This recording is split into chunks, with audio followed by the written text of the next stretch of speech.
Om Shanti. Good morning आप सभी को। इजी वे मुरली दर्शन में आज की बाबा की वाणी का सार हम सभी सुनेंगे। मैं हमेशा कहता हूँ ये जो ईश्वरीय नॉलेज है भविष्य के साथ साथ वर्तमान में भी ये जीवन को अमूल्य बनाती है अगर हम इसको समझ लें तो, अन्यथा तो कुछ भी नहीं। तो आइए आज की मुरली में बाबा ने किन किन बातों की तरफ, जीवन से जुड़ी बातों की तरफ, इस ब्राह्मण जीवन से जुड़ी बातों की तरफ क्या क्या इशारे दिए हैं, उन इशारों को समझेंगे। दुनिया में कहा जाता है इशारों को जो समझे वो समझदार कहा जाता है ना। मीठे बच्चे, सच की वार्तालाप करनी है, सत्य जो अटल सत्य है। तुम जज कर सकते हो राइट क्या है और रॉन्ग क्या है। भगवान जो कह रहा है वो सत्य है या संसार की जो मान्यताएं बनी हुई है वो सत्य है। खुद जज करो और खुद जजमेंट की हुई बात पर अटल रहा जाता है, फिर बार बार इधर उधर मुड़ा नहीं जाता। खुद के फैसले, दूसरे के फैसले पे तो आगे पीछे बातें हो सकती हैं। खुद जो बात जज करते हैं वो पक्का लाइफ टाइम रहनी चाहिए। बाबा ने कहा प्रश्न के रूप में, अंतर्यामी बाप दुनिया के सभी बच्चों के अंदर की कौन सी बात जानते हैं।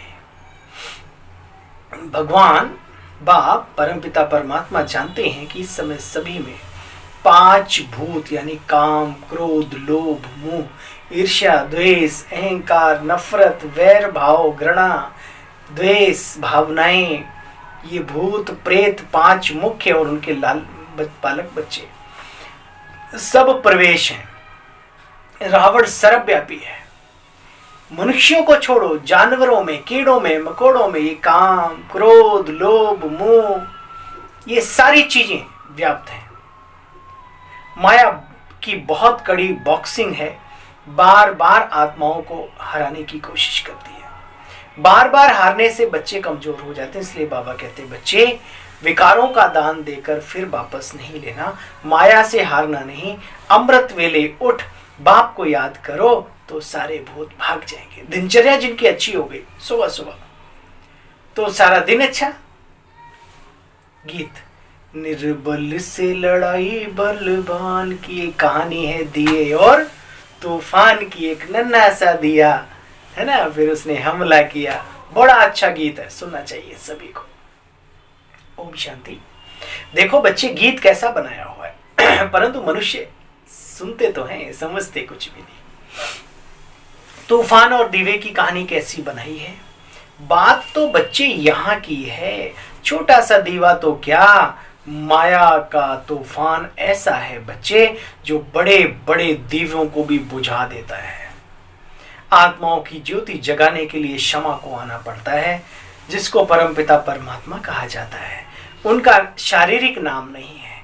शिव तो निराकार है और नॉलेजफुल है, नॉलेज दे रहे हैं, इसलिए तुम कहेंगे हमारे सामने हाजिर हैं। सामने बाबा, ये सारी नॉलेज ईश्वरी नॉलेज है उसको क्योंकि हम उनसे नॉलेज ले रहे हैं। सुनाने वाला है शिव। तुम कहते हो ना हम आत्मा हैं, कहते ना मेरी आत्मा को तंग मत करो, ये तो बाहर की भी कहावतें हैं। तो जरूर आत्मा स्टार मिसल होगी, भ्रकुटी के बीच में चमकता है गजब सितारा, जो साहिबा दानो लगता है प्यारा। अजब, गजब, गजब यानी बहुत ही शक्तिशाली, अजब यानी अजीबोगरीब, दिखता नहीं है लेकिन है सब कुछ। तुम कहेंगे, खुद आत्मा कहती है मैं स्टार हूं, बहुत सूक्ष्म, बहुत सूक्ष्म। आत्मा भ्रकुटी के बीच में निवास करती, यादगार में दिखाते हैं।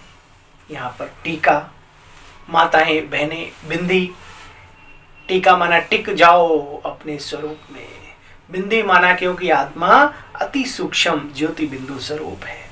टीका की निशानी भी यहाँ दी जाती। बाप कहते बच्चे तुम जज करो मैं जो तुमको बातें समझाता हूं राइट समझाता हूं या जो अभी तक सुनते आए समझते आए वो राइट है। बाबा जबरदस्ती नहीं थोपते किसी के ऊपर, बाबा खुद आत्माओं को सत्य नॉलेज दे करके कहते हैं बच्चे खुद जज करो और फिर उस रास्ते को अपनाओ। कहते हो ना तुम मेरी आत्मा को तंग क्यों करते हो? अरे बच्चे आत्मा ही तंग होती है, आत्मा अलग हो जाती है तो कोई तकलीफ होती है क्या शरीर को? शरीर के साथ ही आत्मा दुख और सुख भोगती है, फिर आत्मा को निर्लोप क्यों कहते हो? परमात्मा के लिए भी मनुष्य नाम रूप से न्यारा कह देते हैं। बाबा कहते बच्चे उसका तो नाम है ना। कोई कहते हैं जीवन पानी का बुलबुला है, कोई ज्योति स्वरूप कहते हैं, जानते कुछ भी नहीं। अच्छा बच्चे यह भी एक ड्रामा बना हुआ है, हर एक एक्टर को अपना अपना पार्ट बजाना है। इस टाइप की नॉलेज दे करके एक ड्रामा है, एक रचयिता है। इन बातों को तुम्हारे सिवाय और कोई नहीं जानते। वहाँ तो समझते हैं हम आकाश में जाएंगे, जो स्टार्स हैं उसमें दुनिया है, वहाँ भी जाकर के हम लैंड खरीदेंगे, ये करेंगे वो करेंगे। बाप कहते अब सत्य पिता आकर के जो तुम्हें सत्य नॉलेज दे रहे हैं वह सत्य है। भगवान जो कह रहे हैं वो सत्य है। बाकी मनुष्य की प्लानिंग तो जिस दिन महाविनाश शुरू हो जाएगा ना, उस दिन भी पता नहीं क्या क्या चल रही होंगी, ये ध्यान रखना। बाप कहते बच्चे माया के तूफान तो बहुत आएंगे, परंतु तुम बच्चों को मन बुद्धि से स्थिर रहना है, कभी किसी पर गुस्सा नहीं करना। कहते हैं बाबा हमको क्रोध के भूत ने जीत लिया। बाबा कहते मीठे बच्चे ये बॉक्सिंग है साधु और शैतान की, आत्मा और माया की। देखो ये बॉक्सिंग है, घड़ी घड़ी गिरना नहीं है, घड़ी घड़ी गिरते रहेंगे तो एक दिन कमजोर हो जाएंगे। तुमने तो विकारों का दान दिया है, फिर वापस नहीं लेना। राजा हरिश्चंद्र की दान के किस्से मशहूर हैं। एक बार स्वप्न में भी राजपाट दे दिया तो वापस लिया नहीं। वास्तव में दान की हुई चीज वापस नहीं ली जाती। ये मिसाल आदि सब यहाँ की हैं। अच्छा मीठे बच्चे समझो, किसी ने सेवा अर्थ कुछ दिया, मकान बनाने में दिया, मकान बन गया, फिर वापस कैसे हो सकता है? ईंटें निकाल निकाल के दें क्या आपको उसमें से? ये बहुत गहरी बात है। कोई भी बुराइयों का भी दान देना है तो वापस नहीं लेना। और स्थूल भी जो दे दिया सो दे दिया। कहते नेकी करो और दरिया में डाल, क्या उससे भी गए उतरे हम लोग? कमाल है, वंडर है। बाबा कहते दान दी हुई चीज फिर वापस कैसे आ सकती है? परंतु बाप कहते हैं माया कम नहीं है। श्रेष्ठ कार्य में पुण्य कर्मों की पोटली इकट्ठी करने देने में माया बहुत फिक्र डालती है, बुद्धि घुमा देती है एकदम। बाप समझाते बच्चे तुम बच्चों को कितनी खुशी होनी चाहिए, बाप मिला है। नाम रूप से तो कोई न्यारी चीज होती नहीं, जिसे मनुष्य कहते हैं परमात्मा नाम रूप से न्यारा है। बच्चे हवा है, भले दिखाई नहीं देती लेकिन उसका नाम तो है हवा, महसूस तो होती है। आकाश है, पोलार है, लेकिन नाम तो है ना उसका। तो परमात्मा का भी नाम क्या है? शिव। रहता कहाँ है? परम धाम में, है ना, निवास वहां है। स्वरूप क्या है? दिव्य ज्योति पुंज, अति सूक्ष्म। इन बातों को तुम्हारे में भी सब नहीं समझेंगे, भले यहाँ बैठे भी हैं सन्मुख, फिर भी इतना निश्चय नहीं कर सकते। आज हैं कल नहीं रहेंगे, फिर तुमको सुनने में आएगा फलाने फलाने चले गए। देखते हो कितने रफू चक्कर हो जाते हैं, तूफानों में गिर पड़ते हैं। बुद्धि कब किसकी कहाँ माया चट कर ले कुछ पता नहीं। इसलिए मुझे बहुत अच्छी बात एक बुजुर्ग की लगी। मैंने उससे कहा ये इस टाइप से ज्ञान है। बड़े खुश हुए, दादी जी से मिलाया और सब मुझे याद है। तो अंत में मैंने कहा बाबूजी आपको ये ज्ञान कैसे लगा? मेरे सर पे हाथ रखा, बोले बेटे एक बात याद रखना, कभी बाबा से सूक्ष्म में मुलाकात हो जाए साधना के तहत और बाबा कहें बच्चे मांग ले, तुझे क्या मांगना है? कुछ मांगना मत। फिर भी कहें मांग ले तुझे जो मांगना है, तो कहना बाबा मुझे बस अपना बना के रखना, अपना बना लो बस। प्रभु ने अपना बना लिया, फिर और क्या चाहिए? इससे बड़ा कुछ खजाना चाहिए क्या? कल की बीती हुई जो मुरली है रिवाइज करो दोबारा। अरे ईश्वरीय खजाने से जो संपन्न हो गया, उसके सामने स्थूल खजाने क्या बड़ी बात है? इस टाइप की माया आएगी, अंत के समय में मन भटकाएगी किसी न किसी तरीके से। माया मच्छंदर का खेल चलेगा, चल रहा है। सावधान सावधान सावधान। बाबा कहते हैं परंतु किसी की तकदीर में नहीं है तो इन बातों को समझते नहीं। बुद्धि तो सभी की एक जैसी नहीं होती, किसी की सतो रजो तमो आदि होती। बाबा से पूछो तो बाबा बतला सकते हैं और खुद भी समझ सकते हो। तदबीर कर नहीं पाते, सब संबंध से बुद्धि योग निकाल एक निराकार परम पिता परमात्मा में लगाना। सर्व संबंधों को जोड़ना सिर्फ कहना आसान है, तुम्हें माता पिता तुम्हें है ना, बड़े अच्छे उस तरीके से, लेकिन प्रैक्टिकल जीवन में उस परमात्मा को अपना सब कुछ समझना, बाबा कहते इसमें मेहनत है, मौसी का घर नहीं है, इसमें बड़ी मेहनत है। यह मेहनत बच्चे रात को अच्छी हो सकती है, एकांत में रात को अच्छी हो सकती है। अभी से प्रैक्टिस करेंगे तब अंत में याद कर सकेंगे, तो अमृत वेले का अच्छा असर चलता है। सुबह का असर अमृत वेले का असर पूरी दिनचर्या पर, और पूरी दिनचर्या में क्या क्या थॉट क्रिएट किए, कैसा लाइफ आपने पूरा वो किया, वो अमृत वेले पे है ना। फिर अगर पूरा एक दूसरे के वो हैं दोनों, अच्छे से दिन भर चिंतन चलता रहे बाबा का, योग में बैठते एक सेकंड में बुद्धि चली जाती है। जिसका योग अच्छा लग गया ऑटोमेटिकली चिंतन बढ़िया बढ़िया चलेगा। तो बाबा कहते हैं थोड़ी सी मेहनत स्टार्टिंग में करनी पड़ती, करत करत अभ्यास के जड़मती हो तो सुजान। बाबा कहते अमृत वेले का असर अच्छा चलेगा। सवेरे बच्चे जागना पड़े, सवेरे सवेरे उठकर भक्ति मार्ग में भी माला फेरते हैं, कोई राम का नाम जपते हैं, कोई क्या करते हैं, अनेक प्रकार के मंत्र हैं बच्चे। कोई काशी के पंडित जी होंगे तो कहेंगे शिव शिव कहो, शिव काशी है ना। तो सन्यासी आदि सब लोग, साधु आदि सब साधना करते हैं बच्चे, यह भी एक साधना ही तो है। राजयोग क्या है? साधना। हे आत्मा अपने मन को साधना, साधना के द्वारा साधो, हे साधो अपने को साधो। हठ योग मार्ग में यह भी ड्रामा में नूंद है। तो बच्चे जानना चाहिए स्वर्ग का आदि सनातन देवी देवता धर्म आखिर कहाँ चला गया। देवताओं की तो हम पूजा कर रहे हैं, वास्तव में वो किस धर्म के थे, कहाँ थे, कब थे, इन सब बातों को जानना चाहिए। अब तुम्हारी बुद्धि में बेहद की नॉलेज है। सृष्टि चक्र, ये जो ड्रामा है इसको क्या कहते हैं? सृष्टि चक्र घूमता है, चक्र हमेशा घूमता है ऐसे, रिपीट, हिस्ट्री मस्ट रिपीट। पुराने बच्चों की बुद्धि में रहता है, तूफान लगते रहते हैं, आगे चल वृद्धि को पाते रहेंगे, बहुत आएंगे, समझने की कोशिश करेंगे बच्चे, चिंता की दरकार नहीं। मौत जब नजदीक आएगा तो जल्दी जल्दी बाप के पास भागेंगे। तुम तो कहते हो ना विनाश आया विनाश आया, तो बच्चे कहानी भी यहाँ की है। कहते ना एक शेर आया, फिर लोग दौड़ते थे कहाँ आया, एक दिन वो आया भी, बकरियां सारी खा गया, लोगों ने कहा अरे सोते ही रहे। तो बाबा कहते हैं यहाँ की बात है। बाबा कह रहे बच्चे विनाश विनाश विनाश, कहते कहाँ विनाश हुआ, लेकिन एक दिन आएगा। और जहां आता है वहां सूचना दे करके नहीं आता, देश के देश धराशायी हो जाते हैं। उन लोगों से पूछो जाके, तो मैं हमेशा कहता हूं वो महाविनाश तब आए, कल आए, अभी आए, परसों आए, चिंता की बात नहीं। अपनी आंखें कब बंद हो आपको पता है? अपने इस सृष्टि का अंत कब हो जाए कुछ पता नहीं, इस प्रकृति का कब अंत हो जाए। तो व्यक्तिगत रूप से इन बातों को जब आप लेना शुरू करेंगे तो मजा आएगा जीवन जीने में, ब्राह्मण जीवन जीने में।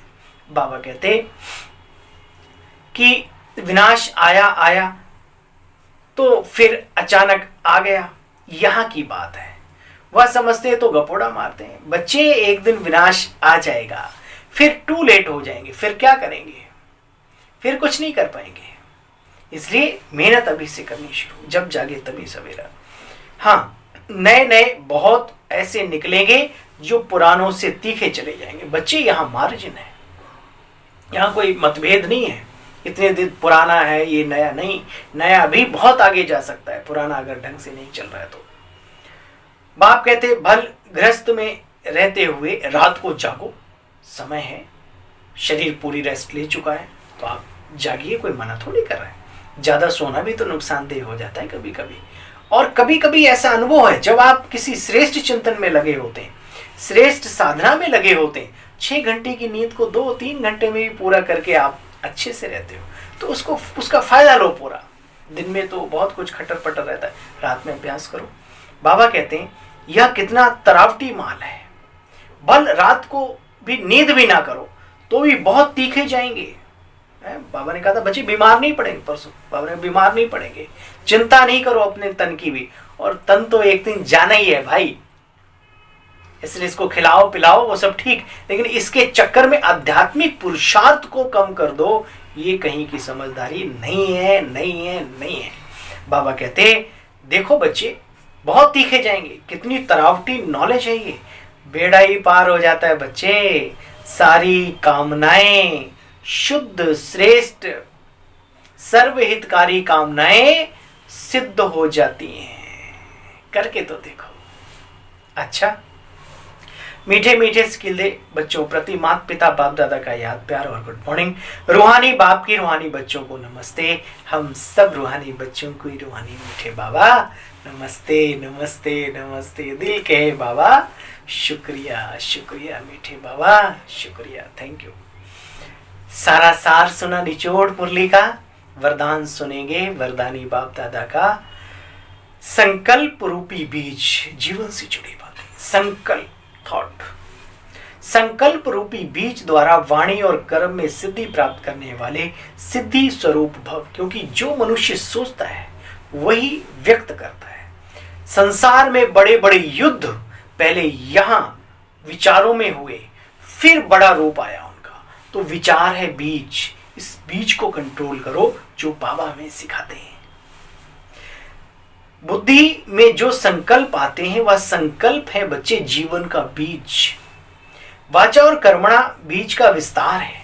अगर संकल्प में स्वतः ही सफल, अगर संकल्प अर्थात बीज को त्रिकालदर्शी स्थिति में स्थित होकर के चेक करो, शक्तिशाली बनाओ, तो वाणी और कर्म स्वतः ही सहज सफलता है ही है।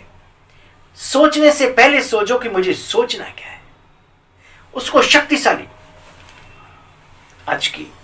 कल की मुरली में बाबा ने क्या कहा, बच्चे परमात्म छत्र छाया में रहने वाले हो, तुम्हारा कौन क्या बिगाड़ सकता है। अहंकार की बात नहीं, लेकिन फखुर में रहना है, नारायणी नशे में रहना है, मौलाई मस्ती में रहना है। एक विचार ही तो है, वही विचार हमारा सुरक्षा कवच बन जाता है।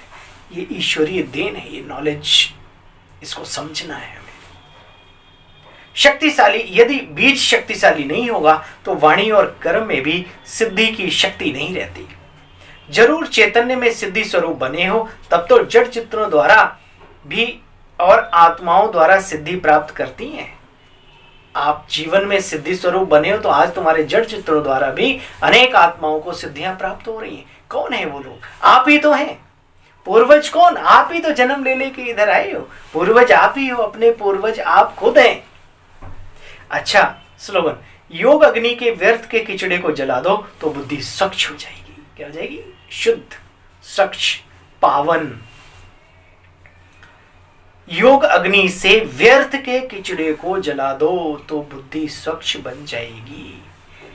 आज का विशेष लवलीन स्थिति का अनुभव करने के लिए जो बाबा ने बातें बताई, हम जो भी अपने आप को निमित्त कहलाते हैं, जो भी बड़ा कहलाते हैं, या जिन्हें भविष्य में बड़ा कहलाने का शौक है, जिन्हें अपने संगठन में सफलता प्राप्त करनी है, जिन्हें अपने इस दिव्य कार्य को बहुत आगे ले जाना है, तो आज का ये पॉइंट बहुत ही काम का है सभी के लिए। कोई जो जहां हो, जिस क्षेत्र में हो, उस चीज को अपना सकता है। समय प्रमाण बच्चे, लव और लॉ दोनों का बैलेंस चाहिए। आपने महसूस किया होगा कई बार, लॉ यानी नियम कानून के तहत कभी कभी इतना ज्यादा माता पिता बच्चों को टाइट कर देते हैं, बच्चे कहीं के नहीं रहते, सुसाइड कर लेते या घर छोड़कर भाग जाते हैं। तो बाबा कहते हैं तरीका सीखो, समय प्रमाण, क्योंकि आत्माओं में ताकत नहीं है। धागे को इतना ना खींचो जो टूट जाए, क्योंकि धागों में दम ही नहीं है। बड़े प्यार से उतना ही खींचो जितना वो सहन कर सके।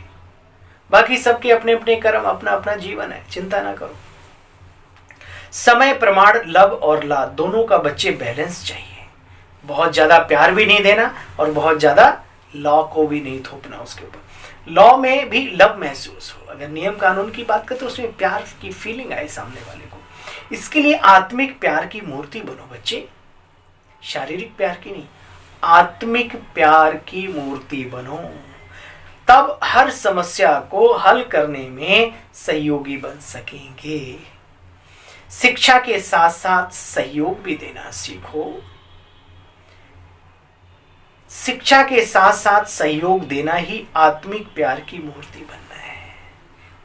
प्यार से सामने वाले के जीवन उपयोगी बात तो करते हैं आप, लेकिन उसे लगना चाहिए कि हमारे जीवन के लिए, हमारे लिए ये डांट तो रहे, समझा तो रहे, लेकिन इनके अंदर हमारे प्रति बड़ा प्यार है।